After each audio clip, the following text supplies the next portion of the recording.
स्वागत है ज्ञान अटल के YouTube चैनल पर। आज हम हिंदी की तैयारी की शुरुआत कर रहे हैं। हिंदी का पहला चैप्टर लेकर के आए हैं वर्णमाला का, और बहुत बेहतरीन तरीके से पढ़ाई करेंगे, बहुत बेहतरीन तरीके से हिंदी की विशेषता तैयारी करेंगे। जैसा कि वर्णमाला है तो वर्णमाला को मैं बहुत बेहतर तरीके से आपको बताने की कोशिश करूँगा। सिर्फ एक ही मैं मैप के द्वारा आपको समझा दूंगा और एक ही नज़र में आप उन चीज़ों को समझ जाएंगे जिन्हें आपको बड़ी मुश्किल से याद करने में बड़ी मुश्किल होती है। मैं मैप के द्वारा आपको उन सभी चीज़ों को समझा दूंगा, ठीक है। तो आज शुरुआत हो रही है हिंदी की, और खुशी की बात है। तो कुछ 4 लाइनें मैं आपके लिए भी बोल देता हूँ कि वो बात अलग है कि तुम ना बदलो जमाना बदल रहा है। वो बात अलग है कि तुम ना बदलो जमाना बदल रहा है। फूल पत्थर पे खिल रहे हैं, चिराग आंधियों में जल रहा है। फूल पत्थर पे खिल रहे हैं, चिराग आंधियों में जल रहा है। और मेरी एक दिली ख्वाहिश है, यानी दिली इच्छा है कि मैं चिराग वहाँ भी जला दूँ जहाँ अंधेरा है। तो अब चिराग जलाने का समय आ चुका है। हर वो लोग पढ़ेंगे हमसे हिंदी, और विशेषता हम बिल्कुल हमारी देखिए, एक हमारी पढ़ाने की स्किल यही है कि हम चीज़ों को ज़्यादा घुमाने की कोशिश नहीं करते हैं। उन चीज़ों को हम एक मैपिंग द्वारा समझाने की कोशिश करते हैं। जिस तरह से अगले भाग में हम जीएस भी लेकर के आएंगे, तो उन जीएसों को हम, और हिंदी को कोई भी सब्जेक्ट हो, अगर आप मैप द्वारा याद करते हैं उन चीज़ों को माइंड में हमेशा के लिए बसता है।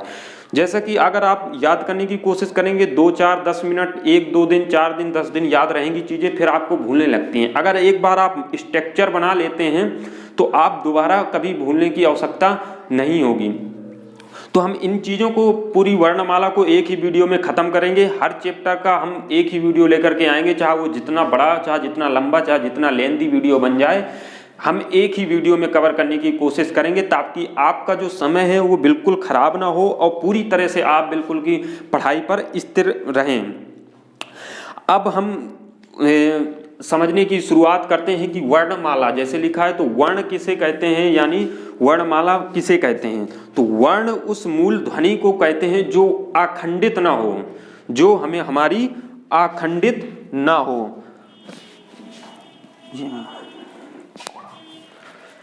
तो जो हम वर्णमाला उसे कहते हैं जो अखंडित ना हो, यानी जो किसी भी तरह से टूटे नहीं, ठीक है, टुकड़े ना किए जा सके, किसी भी भाग के वर्ण के टुकड़े नहीं किया जा सकता, उसे हम क्या कहते हैं, वर्णमाला कहते हैं, ठीक है। जिनका लिखित रूप हमें मिलता है, जैसे हमारे ये जो हमारे वर्ण लिखे हुए हैं, जिनका हमें लिखित रूप मिलता है हम उन्हें वर्णमाला कहते हैं, ठीक है। और ये है कि हम इनमें वर्णमाला हो तो वर्ण होते हैं, एक हमारी ध्वनि होती है। ध्वनि हमारी हमें बोली जाती है, यानी जो बोली जाती है उसे हम ध्वनि कहते हैं, जो लिखी जाती है हमें उसे वर्ण कहते हैं। जैसे हम फेफड़ों से द्वारा, ग्रैसनी के द्वारा, दंत के द्वारा और अपने नासिका, मुंह, जिससे भी बोलते हैं वो हमारे ध्वनि होती है, जो लिखते हैं हमें वर्ण होते हैं।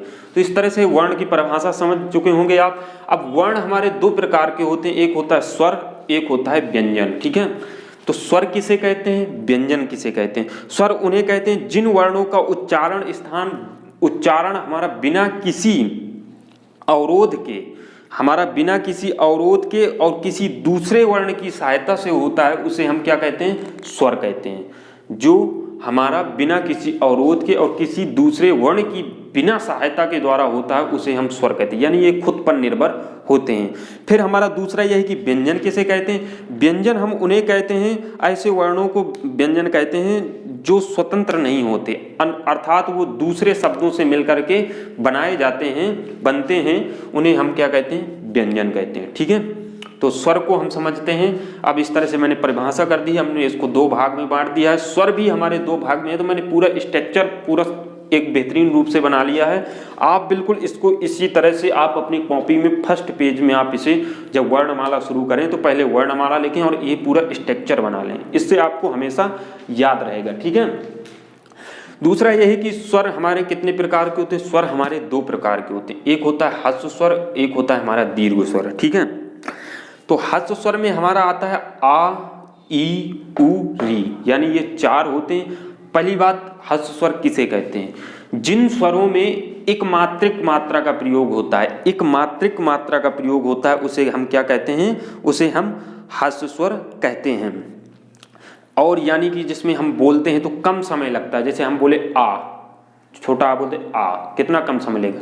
अगर वही हम दीर्घ स्वर बोलेंगे तो आ, समय ज़्यादा लग रहा है। यानी जिसमें कम समय लगे उसे हम ह्रस्व स्वर कहते हैं, जिनमें ज़्यादा समय लगे उन्हें हम दीर्घ स्वर कहते हैं। दूसरा, ह्रस्व स्वर में एक मात्रा का प्रयोग होता है, एक मात्रिक होते हैं, यानी ये किसी के द्वारा नहीं बनाए जाते और इन्हीं को हम मूल स्वर भी कहते हैं।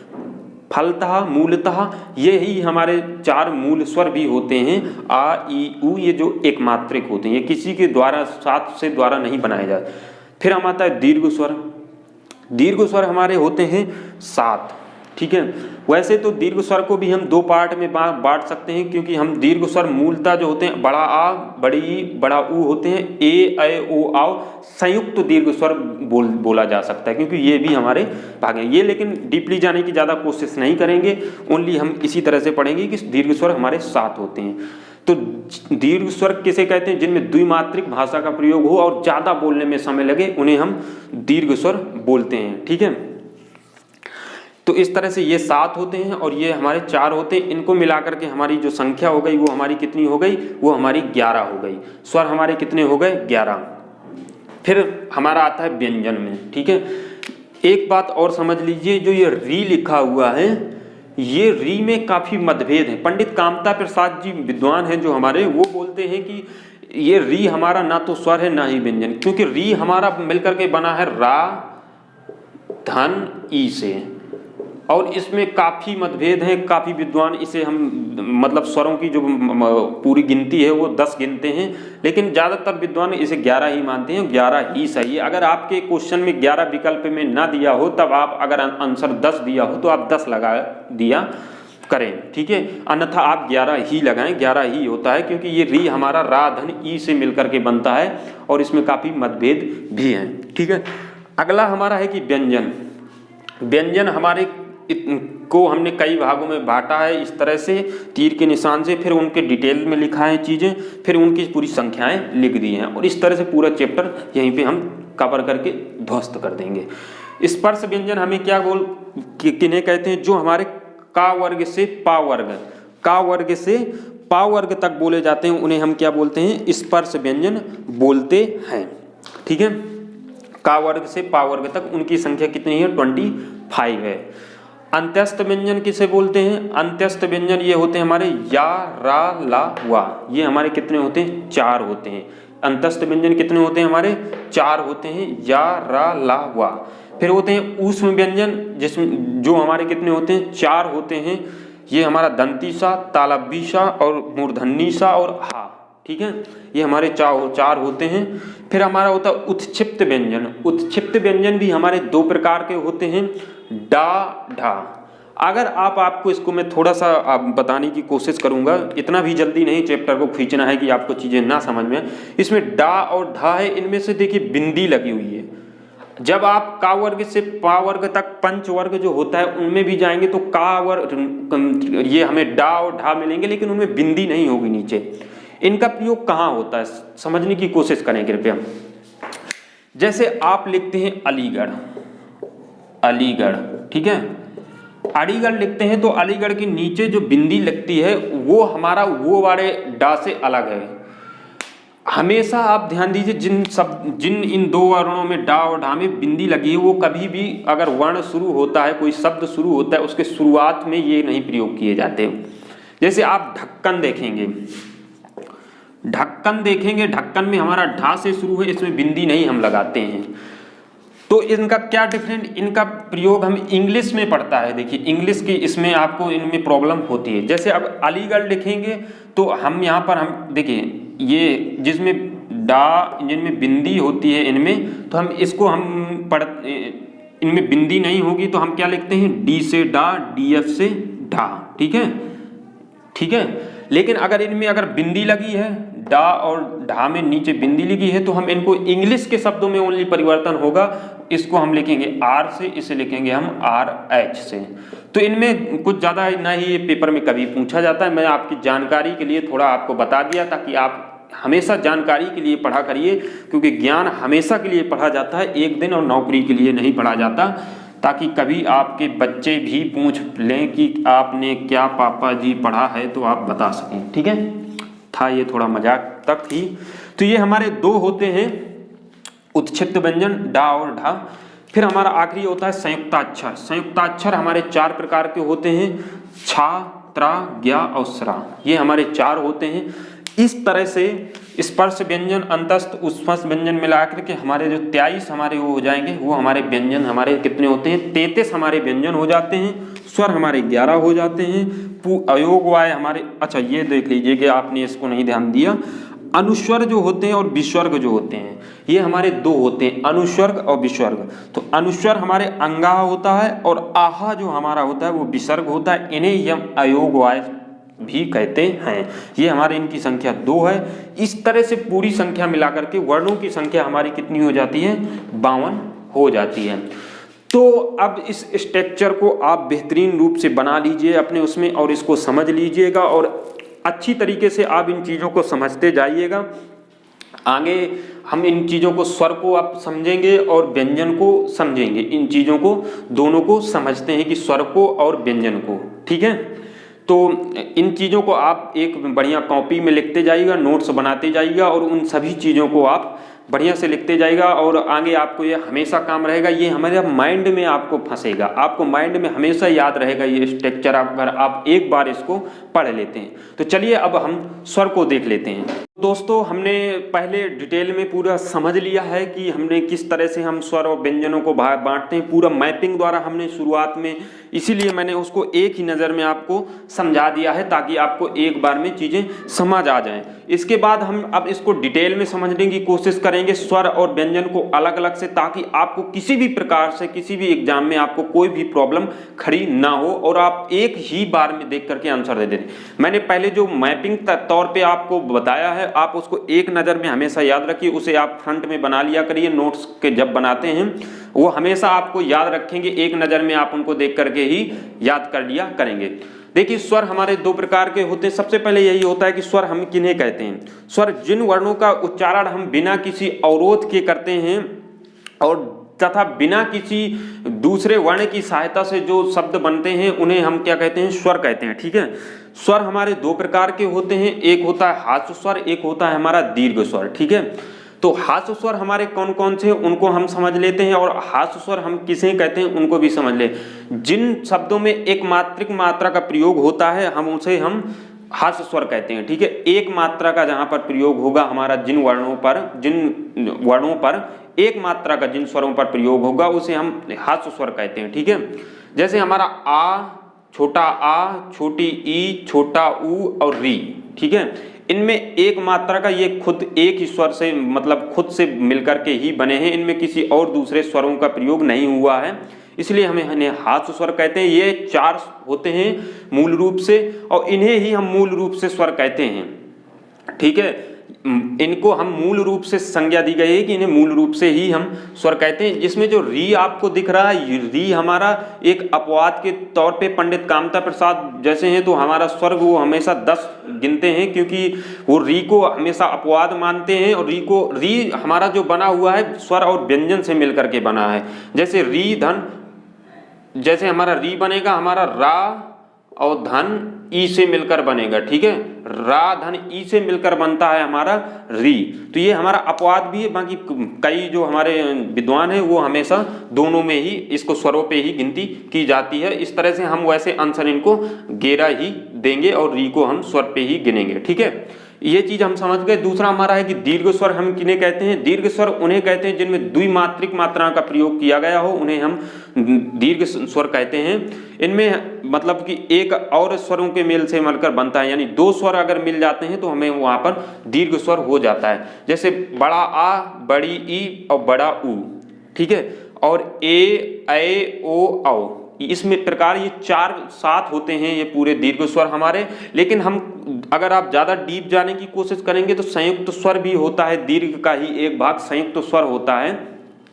क्योंकि जैसे हमारा ये हमारा सजाती होता है, ठीक है। इनके अंदर ज़्यादा डीप अगर जाने की आप कोशिश करें तो मैं उनको भी थोड़ा समझा दूं कि जैसे दीर्घ स्वर होते हैं जो 3 होते हैं, बड़ा आ, बड़ी, बड़ा ऊ, ये हमारे सजाती होते हैं। सजाती किसे कहते हैं? जो हमारे एक ही शब्द से मिलकर, जैसे आ धन आ, यानी अपने ही शब्दों से मिलकर के बने हों, उन्हें हम देखें आ धन आ, बड़ा आ, ई धन ई, बड़ी ई, ऊ धन ऊ, बड़ा ऊ, ठीक है, इस तरह से। और जो हमारे संयुक्त स्वर होते हैं वो हमारे विजाती होते हैं, ठीक है। ये हमारा ए जैसे है हमारा, तो ए हमारा बन जाएगा आ धन ई से ए हमारा बन जाता है, और बड़ा आ से बड़ा आ धन ए।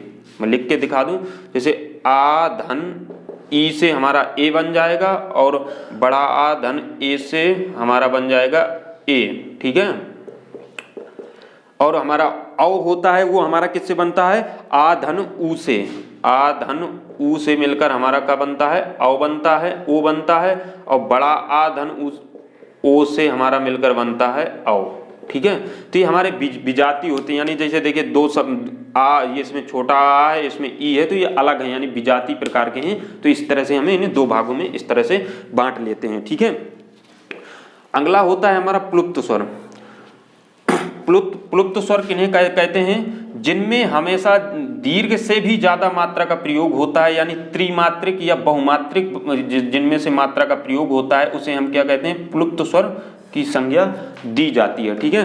प्लुप्त स्वर जैसे ओम लिखा जाता है, ओम में हम जो गुरु शब्द होता है हमारा, ये उसका प्रयोग करते हैं, गुरु शब्द का प्रयोग। तो जैसे चर्र लिखा हमारा, चर्र, इसमें हमारा त्रिमात्रिक भाषा का प्रयोग, मात्रा का प्रयोग हो जाएगा। जैसे चर्र है, इसमें गुरु पद लगा हुआ है, इसमें गुरु पद जहां भी देखे आप प्लुप्त स्वर उसमें से आते हैं, ठीक है। इस तरह से हमने इन चीजों को समझ लिया। अब आगे हम स्वरों को ये समझने की कोशिश करते हैं कि स्वर हमारे बोलने के आधार पर 3 प्रकार से होते हैं। पहला होता है जिह्वा के आधार पर, दूसरा होता है ओष्ठ के आधार पर, तीसरा होता है मुंह विवर खुलने के आधार पर, ठीक है। तो हम इन तीनों को एक बेहतरीन रूप से समझने की कोशिश करते हैं। पहला हमारा जिह्वा के आधार पर, यानी जीभ के आधार पर भी हम 3 बोलते हैं। जीभ हमने यहाँ बनाने की कोशिश की है। एक होता है आंगी का जो हमारा भाग होता है वो होता है अग्रस्वर, बीच का जो भाग होता है उसे हम बोलते हैं मध्य स्वर, और जो लास्ट का हमारा होता है यानी पीछे का जो भाग होता है उसे बोलते हैं पश्च स्वर। अग्र स्वर में हमारे 4 स्वर आते हैं, उन्हें हम बोलते हैं छोटा ई, बड़ी ई, ए, ठीक है। छोटा ई, बड़ी ई, ए और ऐ, ठीक है। ये हमारे आते हैं अग्र स्वर में। जो हमारे पश्च स्वर में आता है वो सिर्फ एक स्वर होता है, वो हमारा होता है आ, यानी छोटा आ हमारा मध्य स्वर में आता है। अगला जो हमारा पश्च स्वर होता है, यानी सबसे पीछे का भाग होता है, वो हमारा पश्च स्वर में आता है, वो हमारे होते हैं 6, ठीक है। बड़ा आ, छोटा ऊ, बड़ा ऊ, ओ, औ और आहा, ठीक है, आ, ठीक है। इस तरह से ये 6 हमारे पश्च स्वर में आते हैं। ये हमारे जिह्वा के आधार पर बोले जाते हैं, ठीक है। अगला जो हमारा होता है वो ओष्ठ के आधार पर भी बोला जाता है, यानी ओंठ के आधार, ओंठ खुलने के आधार पर भी हम उनको बांटते हैं 2 भागों में। एक होता है व्रतमुखी, एक होता है आवृतमुखी। व्रतमुखी का मतलब क्या होता है? जैसे जो स्वर हम बोले उनमें व्रत का रूप हमारा ओंठ ले, उसे हम कहते हैं व्रतमुखी। जैसे ऊ, छोटा ऊ बोल के देखिए आप, ऊ, तो हमारा ये जो मुंह है वो हमारा ओंठ है, हमारा वो जो गोलाकार रूप ले रहा है। ऊ, बड़ा ऊ बोलेंगे ऊ, तो वो भी हमारा गोलाकार ले रहा है हमारा। फिर हमारा ओ होता है ओ, और दूसरा होता है औ और आ, ठीक है। इस तरह से हमारे ये जो होते हैं 3, 2, 5 हमारे व्रतमुखी में आते हैं, जो हमारा व्रत बिल्कुल बनाते हैं। आप हमेशा जो भी अगर किसी भी तरह का क्वेश्चन बनता है तो आप हमेशा अपने बोलने के आधार पर उसको एक बार चेक जरूर कर लिया करें, ठीक है। दूसरा होता है आवृतमुखी, यानी जो हमारा गोले का रूप नहीं लेता है, और जो हमारे वृत्ताकार का मुंह नहीं लेता है और ओंठ वृत्ताकार हो जाते हैं। आवृतमुखी हमारे वो हो जाएंगे जो जिनमें हमारा ओंठ वृत्ताकार नहीं लेता है। जैसे आ, बड़ा बोलिए आ, तो हमारा बिल्कुल ई, देखिए हमारा ई ओंठ गोलाकार बन रहा है, नहीं बन रहा है। बड़ी ई, ए और ए, तो हमारा ये आप बोलने के आधार पर देख लीजिए, ये हमारे 5 शब्द ये भी हो जाएंगे हमारे आ, ई, बड़ी, ए और ऐ, ठीक है। ये हमारे आवृत मुखी में आते हैं। अगला है हमारा कि मुंह विवर खुलने के आधार, मतलब मुंह जब हम खोलते हैं उनके आधार पर भी हम इनको 4 भागों में बांटते हैं। संवृत होता है, अर्ध संवृत होता है, विवृत होता है और अर्ध विवृत होता है, ठीक है। तो संवृत किसे कहा जाता है? जिन स्वरों के उच्चारण मुख विवर लगभग बंद सा रहता है, जिन स्वरों के उच्चारण में मुख विवर लगभग बंद सा रहता है उन्हें हम बोलते हैं संवृत, ठीक है। लगभग बंद सा रहता है, जैसे ई, बड़ी ई, ऊ और बड़ा ऊ। ई बड़ी ई बड़ी ई, मतलब बिल्कुल ऐसा लग रहा है कि थोड़ा सा खुला है, मतलब लगभग बंद सा रहता है। वो हमारे संवृत होते हैं, उनमें 4 आते हैं, छोटा ई, बड़ी ई, ऊ और बड़ा ऊ, ठीक है। अगला होता है कि हमारा अर्ध संवृत। अर्ध संवृत हम उन्हें किन्हें कहते हैं? जिन स्वरों के उच्चारण मुख विवर आधा बंद रहता है, यानी आधा खुला और आधा बंद रहता है, उन्हें हम कहते हैं अर्ध संवृत। ये हमारे 2 होते हैं, वो होते हैं छोटा ए और हमारा बड़ा ओ। ओ, छोटा ए और ओ हमारे 2 होते हैं। ये अर्ध मतलब आधा खुला सा रहता है। फिर हमारा होता है विवृत। जिन स्वरों के उच्चारण मुख विवर द्वारा पूरा खुला रहता है, जिन स्वर के उच्चारण में मुख द्वार पूरा खुला होता है उसे हम बोलते हैं विवृत, ठीक है। तो ये हमारा कौन सा होता है? एक ही शब्द होता है, वो होता है बड़ा आ। मुख विवर बिल्कुल पूरा खुला होता है, पूरा बिल्कुल आ बोल के देखिए आ, तो हमारा जो पूरा भाग है वो पूरा हमारा खुला हुआ है। अर्ध विवृत किन्हें कहते हैं? जिन स्वरों के उच्चारण मुख द्वार आधा खुला रहता है उन्हें हम अर्ध विवृत कहते हैं। जैसे आ छोटा बोल के देखिए आ, फिर ए, फिर बोलता है आओ, ठीक है, ए आओ, ठीक है। तो इस तरह से ये हमारे हो गए 4 भागों में संवृत, अर्ध संवृत, विवृत, अर्ध विवृत। इनको हमने बेहतरीन रूप से पढ़ा, आपको अगर समझने में आसानी होगी। तीसरा हमारा जो होता है अनुस्वर, ये एक आप समझ लीजिए आखिरी जो हमारा उच्चारण में नासिका के से हम बोलते हैं, उनके आधार पर भी हम एक होता है हमारा अनुस्वर, यानी जिस स्वर में वायु मुंह से निकलने के साथ साथ नाक से निकलती है उसे हम अनुस्वर बोलते हैं। वो होता है अंगा, यानी आगे ऊपर जो बिंदी रखी हुई है अंगा होता है, वो हमारा अनुस्वर होता है। इस तरह से हमने पूरा जो स्वर है उनको पूरी तरह से डिफाइन किया है। इसके बाद हम अब समझते हैं व्यंजन को। हम बहुत ही अच्छे तरीके से समझने की कोशिश करेंगे और बड़े प्यार से प्रेम पूर्वक इस चैप्टर को ख़त्म करेंगे, और आगे से आपको कभी भी इसमें कोई भी प्रॉब्लम नहीं होने वाली है। तो चलिए अब हम व्यंजन को भी समझ लेते हैं। तो दोस्तों, हमने स्वर को बेहतरीन रूप से जिस तरह से अपने डीपली हमने पढ़ा, उसी तरह से हम अब यहाँ पर व्यंजन को भी पढ़ने की उसी तरह से कोशिश करेंगे और पूरी तरह से आपको समझाऊंगा। एक स्ट्रक्चर भी बना दिया है मैंने, ताकि आपको वो चीज़ें आपके माइंड में बसें। हम पढ़ते तो बुक्सों से भी बहुत हैं, सब चीज़ें बुक्स से भी पढ़ सकते हैं, लेकिन जब तक हमारे माइंड तक वो चीज़ें नहीं घुसेंगी तब तक हमें उसका कोई फायदा होने वाला नहीं है। तो हम उन चीज़ों को एक स्ट्रक्चर के माध्यम से समझने की कोशिश करेंगे और पूरा तरह से अलग अलग बांटने का प्रयास करूंगा मैं। देखिए, पहला ये है कि अंत्यस्थ व्यंजन कौन कौन से होते हैं। तो देखिए, व्यंजन में हमने सभी को एक व्यंजन लिखा, इस तरह से हमने बांटा सभी को 5 भागों में, और इस तरह से सबको देखो पढ़ने की कोशिश। अंत्यस्थ व्यंजन में होता है हमारा या, रा, ला, वा, ठीक है। हमने क्या पढ़ा? अंत्यस्थ व्यंजन, जिन व्यंजनों का प्रयोग हमारा, जैसे हमने कोई शब्द बोलते हैं तो हमारा फेफड़ा से होकर के हमारा पहले जाता है कि श्वास नली में जाता है, फिर ग्रसनी से होते हुए दंत, तालु और मूर्धन्य सब में होते हुए जाता है। उन सभी का जो प्रयोग होता है वो हमारा वो बोलते हैं अंत्यस्थ व्यंजन, यानी कि सभी में हमारा प्रयोग होता है या, रा, ला, वा, ठीक है। अगला हमारा ये होता है कि हमारा पंचवर्ग होते हैं, ठीक है। व्यंजन में हम एक भाग पंचवर्ग का होता है जो का से पा वर्ग तक होता है। का, खा, गा, घा, अंगा, चा, छा, जा, झा, इया, टा, ठा, डा, ढा, ता, था, दा, धाना, पा, फा, वा, भामा, ये पूरे 25 होते हैं पंचवर्ण, ठीक है।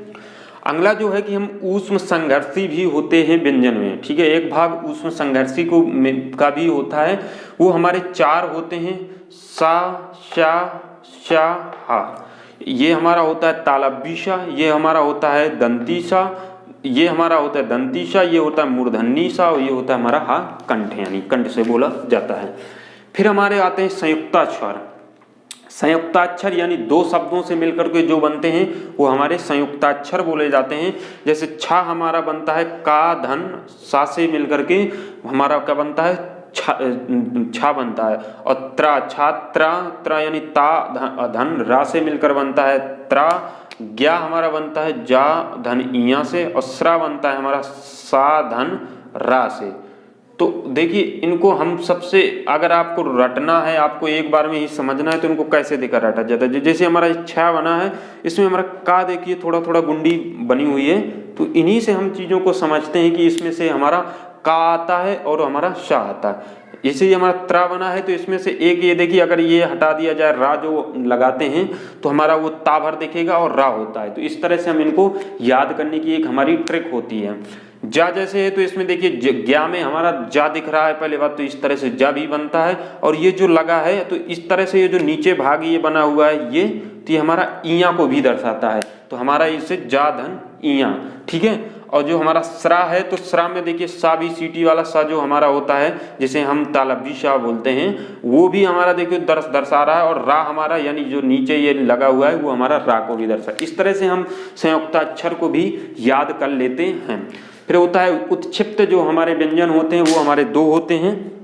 वो हमारे कौन कौन से होते हैं? दो होते हैं, डा और डा, जिनमें बिंदी होती है नीचे। देखिए मैंने अभी उसको पहले वीडियो में ही समझा दिया था। अगला आता है कि व्यंजन को हम दो भागों में बांट सकते हैं, एक स्थान के आधार पर, एक हमारा होता है प्रयत्न के आधार पर, यानी जो बोलने के आधार पर, एक स्थान के आधार पर कि कौन कौन से स्थान से हम बोलते हैं। तो उनको जरा थोड़ा समझ लेते हैं। जैसे स्थान के आधार पर है तो स्थान के आधार पर हम जैसे कंठ से हम कौन कौन से वर्ण बोलते हैं, का खा गा घा अंगा, और एक जो हमारा हा होता है वो भी हमारा कंठ से ही बोला जाता है, ठीक है। दूसरा हमारा होता है कि चा वर्ग, जो हमारा इसको हम ये लिख दें कि ये का वर्ग है, चा वर्ग है, टा वर्ग है, ता वर्ग है, और ये पा वर्ग है, ठीक है। इस तरह से मैंने इधर लिखा नहीं, का वर्ग आप समझ लीजिए, का वर्ग है, चा वर्ग है। तो हम इसको याद करने की एक ट्रिक भी है, कचट तप, कचट तप, ठीक है। इसको हम याद भी कर लेते हैं। तो हमारा कंठ में हमारे आते हैं का खा गा गा अंगा, और हा से को भी हम कंठ से दीजिए का, तो हमारा ये कंठ से बोलने की आवाज आती का, अंदर से सीधा आवाज आ रही का। और इसी तरह से चा वर्ग जो हमारे तालब्बी शाह से बोलते हैं उसे हम क्या बोलते हैं? चा बोलते हैं, ठीक है। इस तरह से हम इन चीज़ों को समझ रहे हैं कि चा से हमारी तालब्बी शाह होती है, यानी जिस शब्द से चा छा जा झा इया और या और हमारा जो सीठी वाला सा हम जो बोलते हैं वो हमारा तालब्बी शाह ही होता है। वो हम तालब्य से यानी तालु से बोलते हैं। तालु यानी जीभ से के ऊपरी भाग जो होता है वो हमारी तालब्य, जीभ का जो पिछला भाग जो ऊपर लगता है वो हमारा तालब्य से बोला जाता है, उसे तालब्य स्थान बोलते हैं। मूर्धन्य किसे बोलते हैं? जो हमारा बीच की जो ऊपर का भाग होता है, जो बीच जीभ जब हमारी ऊपर के उसमें लगती है छत पे, छत का जो बीच का भाग होता है उधर जब लगती है जीभ हमारी, तब होती है मूर्धन्य सा, मूर्धन्य नहीं होता, ठीक है। तो उसमें हमारे कौन कौन सा व्यंजन बोल जाते हैं? टा ढा डा ढा आड़ा, और हमारा जो होता है सरौता वाला जो हम खिटकोड़ा वाला स्वा बोलते हैं, खिटकोड़ा वाला सा, उसमें हमारे मूर्धन्य सा। देखिए कोई शब्द बोल के देख ले, टा टा टा बोल के देखिए, टा हमारी जो ऊपर हमारी जो छत है ऊपर हमारी, उसमें हमारे बीच के भाग में जीभ लग रही होगी, टा टा टा, ऊपर बीच के शब्द में। तो इस तरह से हम इन शब्दों को पहचानते हैं। फिर हमारा आता है कि टा वर्ग हमारा हो गया, हमारा ता वर्ग आता है। ता वर्ग यानी दंत, यानी ऊपर के भाग के और दांत से छुए जीभ हमारी, जब दांत के जो पिछला भाग होता है हमारा उधर अगर हमारी जीभ छूती है तो हम उसे बोलते हैं दंती, ठीक है। तो दंती में हमारी होती है ता था दा धा ना, ता था दा धा ना, और हमारा जो होता है सा होता है, जो हम सरौता वाला बोलते हैं, ये नहीं, ये सा बोलते हैं, इसे हम दंती सा बोलते हैं, ठीक है। ये हमारे देखिए बोल करके आप देखिए कि दांत के पिछले भाग में आपको लगेंगे ता था दा था, यानी ऊपर के दांत के पिछले भाग में लगेंगे, ठीक है। ओष्ठ हमारे होते हैं पा फा बा भा मा, ठीक है। ओष्ठ हमारा जैसे जो ओष्ठ हमारे जो ऊपर लगेंगे ओंठ के पा पा ओंठ लगेंगे हमारे पा फा बा भा, यानी ओंठों को पे अगर हमारा लगता है स्थान पर तो हमारा वो ओष्ठ हो जाएगा। अब देख लीजिए पंचाक्षर भी होते हैं कुछ, जो हमारे वर्गों के आखिरी जो हमारे शब्द होते हैं वो पंचाक्षर कहे जाते हैं। अंगा, इया, अड़ा, ना, मा, ये हमारे पंचाक्षर होते हैं, ठीक है। बाकी ये चीज़ हम स्थान के आधार पर समझ चुके हैं। अब हम इनको समझ लेते हैं प्रयत्न के आधार पर। प्रयत्न के आधार पर भी हमारे कई प्रकार से होते हैं, समथिंग 6 प्रकार हो जाएंगे। प्रयत्न के आधार पर बोलते हैं, जिन्हें बोलते हैं अल्प प्राण। अल्प प्राण किसे कहा जाता है? उनके उच्चारण में वायु अल्प मात्रा में जिन भी निकलती, जिन व्यंजनों के प्रयोग में अब वायु अल्प मात्रा में निकलती है उन्हें हम अल्प प्राण कहते हैं। हर वर्ग का पहला और तीसरा और पांचवा यानी ऑड नंबर पर अगर आ रहे हैं जो शब्द तो वो हमारे आएंगे अल्प प्राण में आएंगे। जैसे हम यहाँ पर लिखा है, देखिए ऑड नंबर देख लेते हैं। पंचवर्ग ये लिखा हुआ है, पंचवर्ग हर पंचवर्ग का पहला तीसरा पांचवा यानी पहला तीसरा और पांचवा ये हमारे होंगे अल्प प्राण। पहला तीसरा पांचवा, पहला तीसरा और पांचवा, हर वर्ग का वर्ग का, चा वर्ग का, टा वर्ग का, इस तरह से, ठीक है। दूसरा है हमारा कि और इनके साथ में और भी ये होते हैं कि अंत्यस्थ व्यंजन भी हमारे अल्प प्राण में आते हैं, या, रा, ला और वा, ठीक है। ये हमारे किस में आते हैं? ये हमारे अंत्यस्थ व्यंजन अल्प प्राण में भी आते हैं, ठीक है। अगला है हमारा कि महाप्राण। महाप्राण वर्ग किसे बोलते हैं? उनके उच्चारण में श्वास अधिक मात्रा में, जिन व्यंजनों के प्रयोग में श्वास हमारी अधिक मात्रा में निकलती है उन्हें हम बोलते हैं महाप्राण। इसमें क्या होता है? हर वर्ग का दूसरा और चौथा, हर वर्ग का दूसरा और चौथा। जैसे हमारा का वर्ग है तो का वर्ग का दूसरा हमारा शब्द बचा था और घा बना था, यानी खा हमारा हो जाएगा और घा हमारा हो जाएगा, ठीक है। हर वर्ग का जैसे ये हो गया दूसरा चौथा, यानी इवन नंबर पर जो हमारे यहाँ वो हमारे महाप्राण में आते हैं। उनके साथ में हमारे ऊष्मा और संघर्षी व्यंजन भी आते हैं, जिनमें से सा, चीटी वाला सा, सरौदा वाला सा, खिटकोड़ा वाला सा और हा, यानी कि तालब्बी, दंती, मूर्धन्य सा और हा आते हैं। यानी हर वर्ग में महाप्राण में ये आएंगे और ये आएंगे, ठीक है। इस तरह से हमने इन चीज़ों को अल्प प्राण महाप्राण को भी समझ लिया। अब हम समझ लेते हैं घोष और अघोष को। अघोष शब्द किसे कहते हैं? जिनमें हमारी ध्वनि नगण्य यानी कम मात्रा में निकलती है उसे हम अघोष कहते हैं, ठीक है। अघोष कहते हैं। ये प्रत्येक पंचवर्ग के हमारा पहला और दूसरा वर्ग होता है। पहला और दूसरा यानी पहला वर्ग कौन सा हो जाएगा? जैसे पा वर्ग में पा और फा, पहला और दूसरा वर्ग का पहला और दूसरा हमारा जो व्यंजन होगा वो हमारा हो जाएगा आघोष। अब प्लस ये हमारे जो हमारे ऊष्मा व्यंजन होते हैं, संघर्षी व्यंजन होते हैं, वो भी हमारे आघोष में आते हैं। ये हमारे तालब्बी सा, दंती सा, मूर्धन्य सा और हा, ठीक है।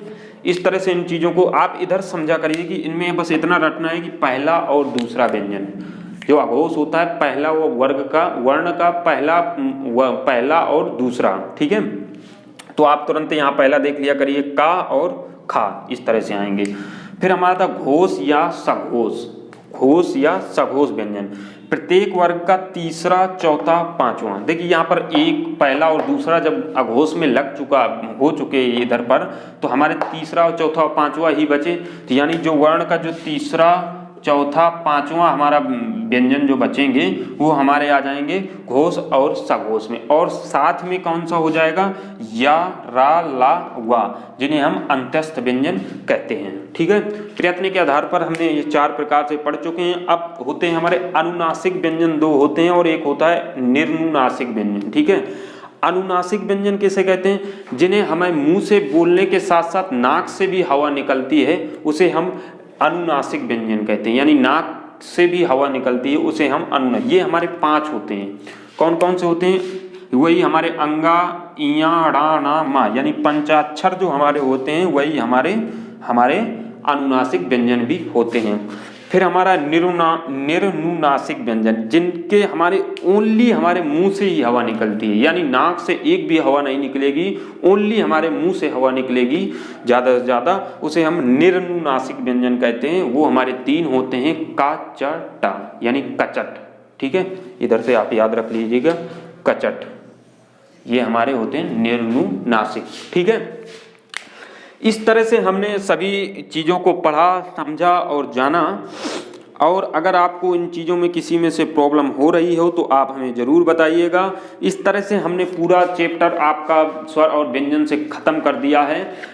बाकी आपको कोई भी दिक्कत नहीं होनी चाहिए। अगर कोई भी दिक्कत होती है तो बताइएगा ज़रूर कमेंट बॉक्स में कैसा लगा, क्योंकि हमारा एक्सपीरियंस पहला है इस व्हाइट बोर्ड में पढ़ाने का और आपके सामने लाइव आने का। तो आप किसी भी तरह की अगर गलती होती है तो उसे आप अपना भाई, यार, दोस्त समझ करके माफ़ कर दिया करिएगा और उस गलती को हमें ज़रूर कमेंट बॉक्स में बता दिया करिए, ताकि हमें अगले वीडियो में सुधार करने को मिले। ठीक है, इस तरह से हमने स्वर, व्यंजन और उसका पूरा चैप्टर को हमने बेहतरीन रूप से पढ़ाया है, समझाया है आपको। इस तरह से आपको सभी चीज़ें समझ में आ गई होंगी। ठीक है, तो अगर आप चैनल पर नए हैं तो चैनल को सब्सक्राइब जरूर कर लीजिए करिए और वीडियो को लाइक जरूर कर दिया करिए। कमेंट में आप 2-4 शब्द अपने अनमोल लिख दिया करिए, क्योंकि हम आपके लिए बहुत मेहनत करने वाले हैं और करते रहेंगे और करना भी चाहते हैं। एक जुनून और उत्साह है हमारा आपके प्रति, कुछ करने का, कुछ कर गुजरने का, उसी से हम सब ये चीज़ें कर रहे हैं। बाकी अभी इसके बाद भी कई हमारे वीडियो आएंगी और एक एक चैप्टर को हम हिंदी के कवर करेंगे अच्छे से। और जो भी प्रॉब्लम होती है आप कमेंट बॉक्स में ज़रूर बता दिया करिए। चलिए तो फिर मिलते हैं नए वीडियो में, तब तक के लिए जय हिंद।